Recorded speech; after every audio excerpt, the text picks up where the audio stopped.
My 3-year-old son at home would run around, climbing everywhere and biting his toys.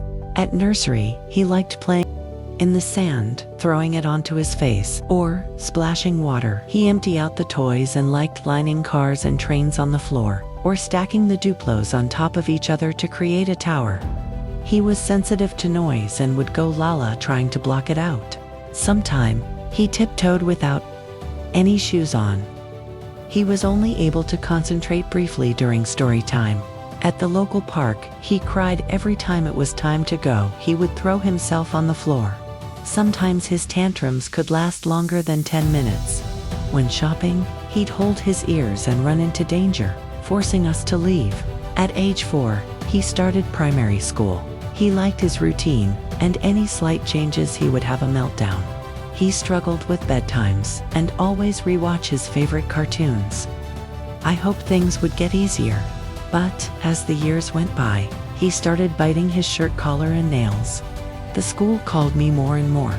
By the time he was almost 9, I was so tired and couldn't understand what was wrong. After I told him about another call one day, he just said, "Mom, I didn't do anything. Why always me?" The next week, the phone rang again. "You have to come in for another meeting." 2 weeks went by. Mom and KJ attends a family and friends gathering. As they walked through the door, one of his older cousin greeted KJ by saying, "Hi, rude boy. I heard you aren't behaving, and if you, my son, I would have teach you manners. Your mom is too soft on you." When she arrives back, she confided in her parents, and they told her not to worry. God will help you, and him finally. At age 12, we went for an assessment.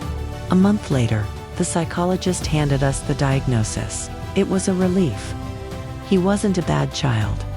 I wasn't too soft or spoiling him. KJ was just misunderstood, and his behavior was a form of communication. It all made sense now, why he'd repeat the same phrase. Couldn't look you in the eye, flicked the lights, disliked certain food textures, and could remember details from 4 years ago.